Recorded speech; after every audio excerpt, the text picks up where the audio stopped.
Gift of Kaddu fena tumujjukira bulungi nnyo yakuyimbira ennyimba nnyingi nnyo mwe muli n'akayimba nange nsinga okubeera nga njagala akalooya yasooka n'ayimba yekka olwamala n'atiiminga up ne Mr X then Mr X we yafa n'asigala ng'ayimba yekka y'omu ku bayimbi abatono abali mu kibiina ekya Good Life b'omanyi kubanga Good Life yali emanyikiddwa nnyo eya radio ne Weasel naye ate ne Gift of Kaddu yagibeeramu nga ye muntu ng'owookusatu goyinza ogamba mbu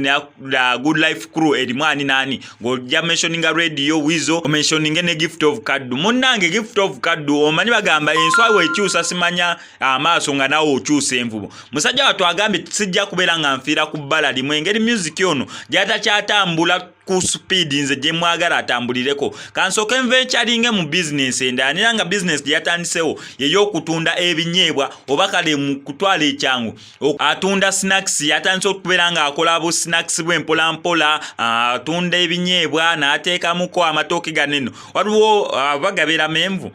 bagakwata ne bagadryinga ne bamala okubeera nga bagadryinga then ne bagasiika obuntu obwo nange bumpomera nnyo nali mbutestinzeeko emirundi ng'esatu ebiri naye nga mpulira bumpomera nnyo just lwakuba soose ennungi gy'oyinza okubeera ng'ogulamu bweweesiga nga gye sirina naye nga bwampomera so yatandise okubeera ng'akolawo akantu ke mpolampola bizinesi ye ya Cake Snacks aleme kubeera ng'atuuka mu mbeera ey'okubeera nga bamuyamba buyambi so ekintu kinene kirungi nnyo nze nekola eno story kubeera nga nteekako eddoboozi yange okubeera nga musupportinga ekyo ekintu kyali mu kubeera ng'akola recently nakakukolera story ekwatagana ku Oscar eyali owa Big Times musajja wattu nga Bruno K ali mu kubeera nga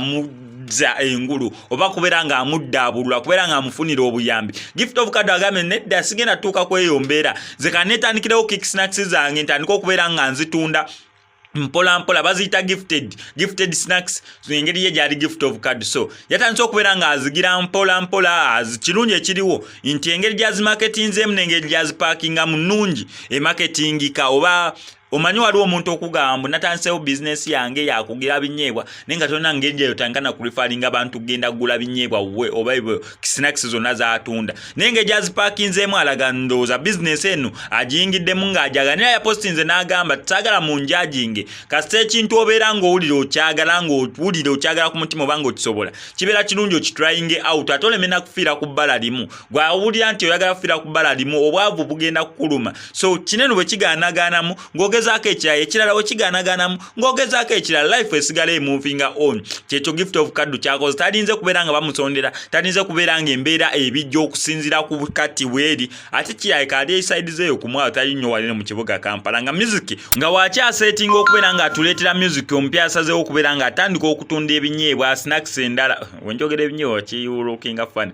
kale snacks nga atandika okubeera nga atunda snacks as marketing tomanya buyinza okubeera bwe ng'olaba gifted snacks ku dduuka ly'ewammwe togaananga gula w'obigulanga omanya supportinze Gift of Kaddu yonna gyali mu kubeera nga ali mu kifo ky'okubeera nga asabiriza mu kifo ky'okubeera nga asaba obuyambi mu kifo ky'okubeera nga awoza semanya nyingidde association tugende tusabe ssente tusharinge ssente za bino nedda ye yasazeewo okubeera nga yeetandikira business asobole okubeera nga atambuza obulamu amanya eddoboozi nsigadde nze Mr SMX representing straight out SMX Media obeera yagadde story yange gye nkoze kankusaba bambi subscribe nga no SMX Media tojja kubeera nga missing updates okubeera ddala mu entertainment industry wano mu ggwanga erya Uganda. Mr SMX, I sign out.